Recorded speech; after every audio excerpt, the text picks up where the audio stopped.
just because we both work doesn't mean you can neglect your young children every day.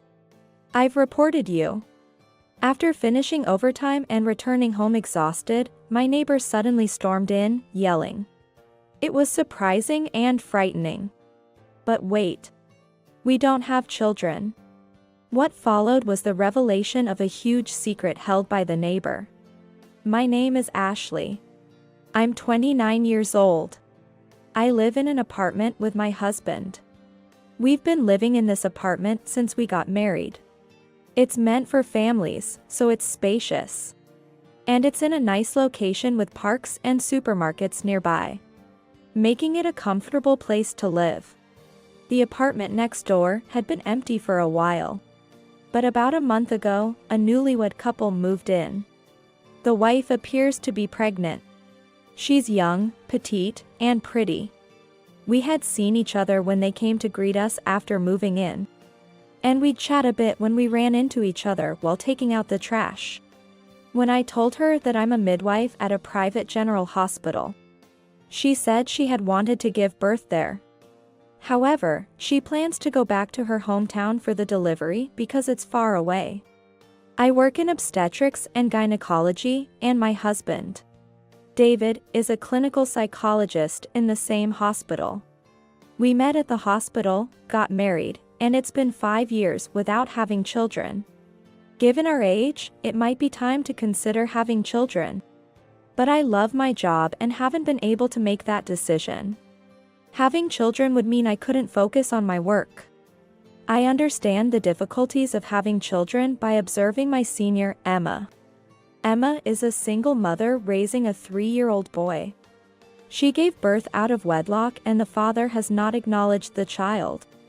So she receives no child support, making things difficult for her. Emma works desperately, leaving her child in daycare, but cannot work overtime or night shifts, leading to a tough life. Even with a day job, she often has to leave early when the daycare calls about her child being sick. It seems that happened again today. Ashley, I'm sorry. Emma looked at me with her hands together. Whenever she relies on me like this, it's because the daycare has called. It's okay. Leave it to me. Ryan, please go pick him up. So, today was supposed to be a day shift, but one thing led to another. And I didn't get home until late at night. Our apartment is usually quiet at night, though you can sometimes hear children's voices from somewhere. It was a busy day, and I was eager to get some sleep. Thinking that, I hurried home. Just as I was about to enter my house, that's when it happened. Just because you both work doesn't mean you can neglect your young children every day. I've reported you. As I was about to go inside, a man suddenly started yelling at me. Wait, what? Who are you? As I tried to push back the man who barged into the entrance, I could smell alcohol on him. Was he drunk? I'm John, your neighbor. Ah. Lucy's husband? Yes, and you don't know your own neighbors? I was familiar with his wife, Lucy, but I had never met him before. What a terrible first impression. I didn't understand what he was talking about. Then, John said, I've been watching you neglect your child every day. What? At night, there's always a child wandering around alone. You're the one leaving them out, aren't you? What? Leaving such a small child alone at night, it's clearly abuse. That's why I reported you. Reported. I'm the one who wants to report. Suddenly storming into someone's house like that. He must be really drunk. Don't neglect your child just because you're working. Wait a minute. That's not right. What? We don't have children, you know? What? Then, Lucy showed her face. What are you doing? Yelling at someone's house in the middle of the night. Ashley, I'm really sorry. This person, he comes home drunk almost every day. I see. It's a misunderstanding then. All I could do was give a wry smile. But then, Lucy said, "Ashley, are you really sure you don't have children? Are you hiding them?" "What?" "Because, I've seen it too. Recently, almost every day, there's a boy about 3 years old at your door." "What?" "That can't be. We don't have children. If you have a child, just say so." "Haven't filed a birth certificate?" "Or, could it be kidnapping?" "What?" "That's not the case." As I was troubled, "Ashley, what's wrong?" David was coming up the stairs. "David, you're back?" "No, I just went to the deli." John next door stormed in, saying we're neglecting our child. "What? A child? What are you talking about?" "But..." Then, David paused for a moment as if thinking, "Now that you mention it, I've seen a child too." "What?" As I was surprised, "Don't play dumb.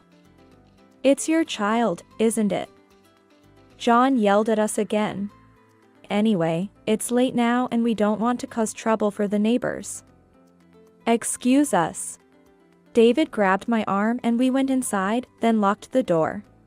Behind the door, John was saying something and banging on it, but eventually, it quieted down. Why do we have to be misunderstood like this? I was so exhausted that I just collapsed on the spot. The visit from the child welfare office happened the next afternoon. I happened to have the day off from work, and I was tired from the day before, so I slept until noon. I was hungry, so I was heading to the kitchen to eat something. It turned out that what John said about reporting us was true. I said we don't have children and they left, but I was surprised when the police came later. They asked a lot of questions, but it seemed they understood. I don't know if the suspicion was completely cleared. Never thought I'd be called by the police over a child that doesn't exist. It didn't feel like a day off at all because of all this. And so, without doing much, it turned into night. Oh no. I need to prepare dinner before David comes back. I left the apartment and headed to the supermarket nearby. At the front of the supermarket's automatic door, I ran into a familiar face. "Oh, is that Emma?" "And Ryan too?" It was Emma with a little boy. "Oh, Ashley." Emma Morgan seemed surprised too. I had never met Ryan before. But I always felt like I knew him because Emma showed me his pictures and talked about him. "Do you live around here, Emma?" "No, it's just that I had some errands nearby. It got late, so I thought I'd buy some dinner at the supermarket."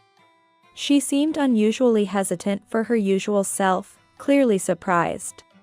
I wonder what errand she had nearby. "I see. My place is just around the corner. Please come by sometime." "I didn't know that." "Well, I need to get this little one to bed soon, so see you later." Emma quickly went inside, and after that, we didn't see each other inside the supermarket. While preparing dinner, I kept an eye on the outside. I occasionally opened the door to peek, but I didn't see the boy John was talking about. It must have been a false accusation after all. Just as I was about to close the door, John came out from next door and passed in front of our door. "Oh, good evening." It was awkward, but I greeted him anyway. However, John didn't seem to have the same idea. "You didn't get arrested?" "What?" "The police were here, weren't they?" "Yes, they were. The child welfare office too. It seems they understood when I said we don't have children." "What?" "Still playing innocent, you criminal." "What?" "It's obviously strange. A little child wandering around here every night. But, I haven't seen them. I was off today and didn't notice anything." "Of course, you could say anything if you're the perpetrator." "No, because there's no perpetrator or anything. John wasn't drunk today, but he was making such accusations again." My wife Lucy and your husband saw the child, didn't they? Why haven't you seen them? I don't know. I got it. It must be your hidden child. What? That's not possible. Please stop this already. This is so confusing. Now that I think about it, Lucy also said she saw that child. I'll ask Lucy about the child next time. She spends the most time at home, so she might have seen something. I don't know any little kids though. I was about to say that when I suddenly remembered meeting Emma and Ryan earlier. A boy about 3 years old. Just about Ryan's age, I thought. But it couldn't be Ryan. Lucy isn't here. John said. What? Having a neighbor who abuses children isn't good. For her mental health during pregnancy. Sent her back early for maternity leave. She's at her parents' house until the birth. Oh? She's already gone back? Looks like I won't see her for a while, misunderstood as we are. It leaves me feeling uneasy. Go to the police and turn yourself in already. But I haven't done anything wrong. Strangely, since then, the boy hasn't been seen. David hasn't seen him either. However, the harassment from John escalated. Letters filled with insults were found in the mailbox. They were even slipped through the gap under the front door. But that wasn't all. Loud music could be heard coming from the next apartment, banging on the walls. And sometimes garbage or dead insects were left outside our door. This continued, and it seemed to have taken a toll on me mentally. I couldn't sleep at night, had lost my appetite, and lacked the motivation to do anything. Even household chores became difficult. Feeling unstable and in poor health, I started missing work. Seeing me like this, David suggested we move. The idea of running away didn't sit well with me. And I didn't like the thought of leaving with Lucy, still misunderstanding. But the thought of enduring this any longer was unbearable. We decided to move. While searching for apartments on my smartphone, I received a call. The screen displayed Emma Morgan. I wasn't in the mood to talk to anyone. But I felt I owed her an apology for the inconvenience at work, so I answered. Emma was very worried about me. I ended up telling her everything. About the little boy who was left alone at night and how the neighbor thought he was ours. That I was suspected of neglecting him. The neighbor's husband is so set in his beliefs, he won't listen at all. It's not just that, the harassment has escalated. It's scary, and I've been feeling unwell. So, we decided to move. I can't live here in peace. The neighbor. Is his name by any chance John Brown? Yes, that's him. How did you know? Then Emma said something unexpected. It's my fault. Ashley, I'm so sorry. What? That child, it's probably Ryan. What? I was the one who left him alone. And yet, I made you feel terrible. I'm really sorry. Wait, Emma. What do you mean? I couldn't understand the situation. Why would her child be wandering around our place? Does this have to do with when we met at the supermarket? Does John know you work at the City General Hospital? I've mentioned it to his wife. I thought so. What do you mean? I'll explain everything. Can I come over now? Now? Sorry to bother you when you're not feeling well. It's okay, if it's too much. No, it's okay. I wanted to hear Emma's story and clear up the misunderstanding as soon as possible. Then, I'll pick up Ryan from daycare and head over. After saying that, Emma quickly hung up. After a while, she arrived with Ryan. Looking up at me, Ryan greeted me with his slightly unclear speech, "Hello." "Hello, Ryan." Then, turning to Emma, I said, "Emma Morgan, you knew where we lived?" I was worried because I hadn't given you our address before you hung up. Oh, well, there's only one apartment near that supermarket. And Emma trailed off, seemingly hesitant to continue. Please come in. I'll make some coffee. Would you like some orange juice, Ryan? Yeah. Ryan answered happily. Then, after listening to Emma's story, I was shocked. At first, I couldn't believe it, but if it were true, it would explain John's behavior. It turns out, John was the cause of it all. As I was at a loss for words, Ryan, who had been watching TV, seemed to get bored and stood up. I'm going outside. Saying that, he ran towards the door. Oh, wait, Ryan.